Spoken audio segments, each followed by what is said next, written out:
Grabe. Grabe talaga. Grabe. Grabe.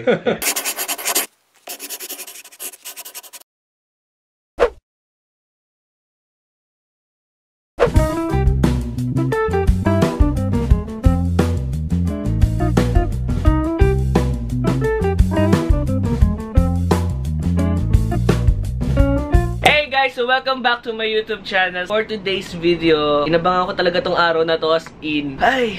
So nakakatuwa pag yung alam mo yun, may collaboration ka, tapos yung idol mo, so ganung feeling. Nandito tayo sa bahay ni Carlo Ocle. Yes guys, and i-rate ko yung collection niya. Gustong gusto ko talaga yung makita yung collection na to kasi lagi ko lang to nakikita sa backdrop niya, sa mga background niya, or mga pinapakita niyang sneakers sa mga reviews niya.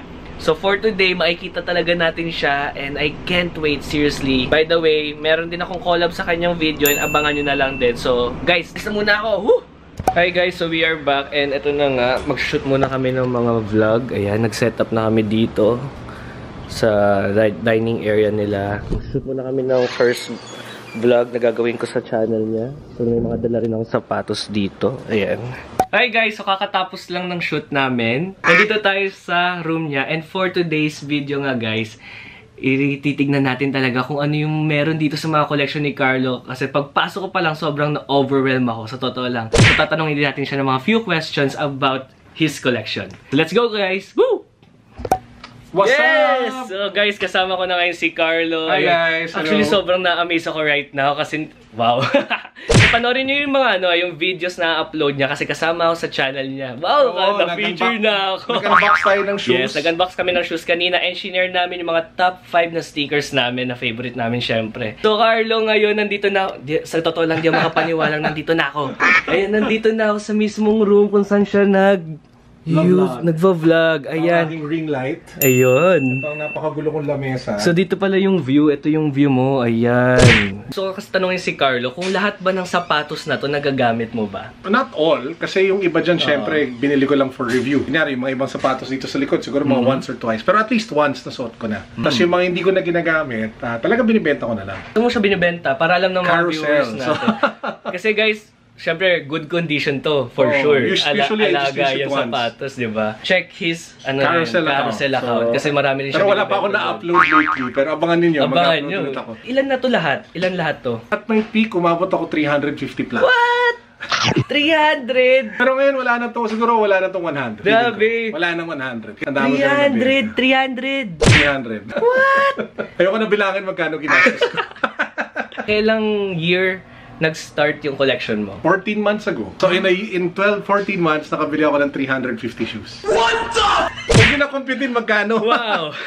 Yun yung mga little facts na makikita nyo dito sa vlog na to. Kasi syempre nakikita natin si Carlo, review lang siya ng review ng sapatos. Pero saan ba napupunta yung mga sapatos na yun, di ba? Pero meron ako mga sapatos talagang abusadong-abusado kasi sobrang gusto ko sila. Talaga? So yung Presto na OG, ito bugbog talaga to. So may mga sapatos ako na sobrang favorite ko na talagang. Actually, kitang-kita nga dito sa gilid pa lang na gamit siya. Pero sobrang favorite ko to. So there are shoes that I use talaga at least once or twice a week. This is definitely one of them. Grabe, daming sapatos. Siguro yung shoes ko parang ganito lang. Sama-sama na to. Ito na yun. Pero wait, matanong lang ako.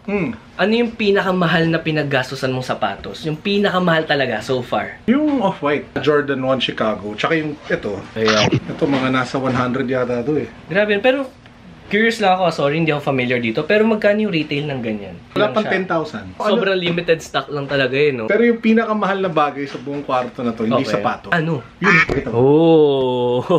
270 yata, so 270,000 pesos. Wait, pero Manila ba to? Manila release? Philippines, yeah. Pero dalawa lang dumating sa Pilipinas. Usually ganun eh, no? Pag nagkakaroon sila ng collaboration. Papakita ko na lang sa ibang clips ngayon, yung room ni Carlo. So, guys, peace. Yes!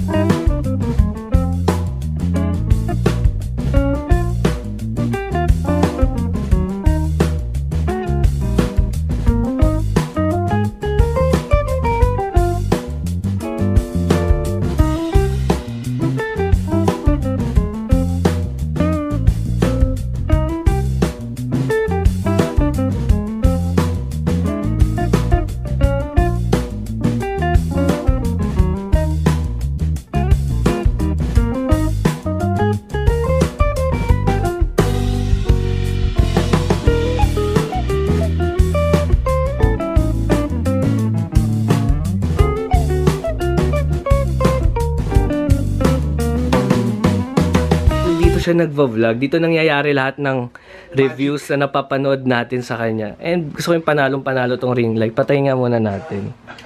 Ayan, para mas makita nyo. Ayan.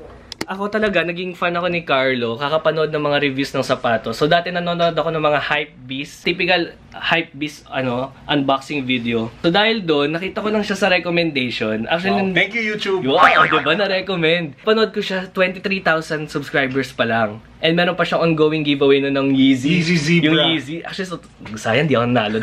Gusto ko yun eh. Sobrang na-inspire ako sa kanya. Kasi sobrang dami niyang collection ng sapatos. Nagko-collect din ng sapatos. So, gusto ko talaga ma-inspire. Idol ko naman siya sa travel. Wow! Basta yun. As in, sobrang, lang. sobrang na-overwhelm ako nung nakita ko tong room na to. Ayan. Kasi nakita ko dito yung mga limited edition na ng Adidas. Kasi ito, hindi na to nag-release, di ba? Ito yung Adidas Dragon Ball Z collection. So, yun Grabe. all 10. Nakompleto mo talaga, no? And guys, tignan nyo, oh. Kompleto niya mismo piti yung box. Ayan. Nagulat din ako na magkakakonekta pala sila. Hindi ko in-expect. Pag dinikit-dikit. Kasi plano kong bilhin to eh. Yung color blue and yellow. Sana. Si Vegeta. Medyo lang ako. Hindi lang ako familiar masyado, to be honest. Sa characters. Seeing yung mga collection niya dito sa bahay. Until dito sa mga Air Force One. Nakakapanood ko lang recently sa vlogs niya. Yan, yung mga Ultra Boost nandun sa taas. Totoo lang, sobrang na-amaze ako guys. Hindi talaga ano sasabihin ko. And sobrang honor ko na nandito ako and nakapag-collaborate ako kay Carlo. Sobrang dami niyang sneakers. Ito na, hindi na stickers. Normal shoes lang. Ito mga normal shoes na pala yun. Grabe, wala akong masabi. Gusto ko yung nakapapatulala na lang ako. Pagpasok ko kanina, aminin ko na. As in, sobrang overwhelmed ako. Hindi ko alam sasabihin ko. Okay lang yan, okay lang yan. Na-amaze ako para tayo nasa museum ng shoes. Grabe. Grabe talaga. Grabe. Grabe. Guys, meron ako bibigay kay DG kasi ba mahilig siya mag-travel. So, itong item na to, tinabi ko for the longest time para ma-flex niya yung mga sapatos niya. Habang binabiyahe siya. Alam ko may biyahe ka lang sa susunod biyahe. Yep. Meron ako mga biyahe actually. Oh, to para sa kanya to. So, wait lang. Ano kaya yun? Hindi siya off-white, pero Xiaomi. Xiaomi transparent. Ay, ang ganda ha? Luggage. O, diba? Uy, hindi ko in-expect. Bagong-bago pa yan. Ay tag pa. Your Tito Carlo. Talaga Tito Carlo. Thank you so much. Alaban, parang yung Rimowa na outfit. Uy, hindi ko in-expect na may bigay-bigay ha. Wait lang. Pangalawa na to eh. Guys, panoorin nyo pala yung mga vlog na i-upload ni Carlo. Nakasama ako ha. Panoorin nyo, please. And comment down below doon kung mga masasabi nyo doon sa mga videos na yun. Dahil, grabe, hindi ko, syempre, idol ko siya. Sobrang natutuwa ako. As in, ganito may collaboration na nangyayari dito ngayon sa bahay niya mismo. Nakapunta pa talaga ako dito. Kahit namit yung mga pusa, 5 silang pusa. Ang gugulo nila, guys. But anyways, ayun nga, thank you so much again for having me. Oo naman, thank you for visiting. Wala bang shoes dyan? Joke. Okay ka na sa baon. Sayang kung pareho lang tayong size. Kung pareho size, butang Bibili kita ngayon talaga ako ng resell dito. Kahit resell value ibenta sa akin, okay. Kasi na-amaze ako na nakompleto mo yung off-white. Yun eh. But anyways, thank you uli. So guys, ito na nga, we are back. And tapos na yung aking tour dito sa buong collection ni Carlo. As in, sobrang na-overwhelm ako nung nakita ko lahat. Wala akong masabi. As in, dapat marami akong sasabihin sa vlog eh. Pero hindi ko talaga masabi. Paulit-ulit na ako.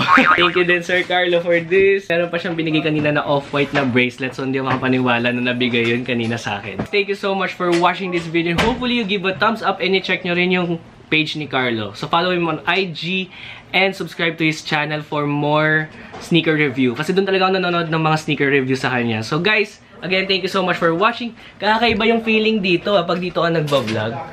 Daming sapatos na nakaka-inspire. But anyways, guys, again, thank you so much for watching and see you on next vlog. Thank you!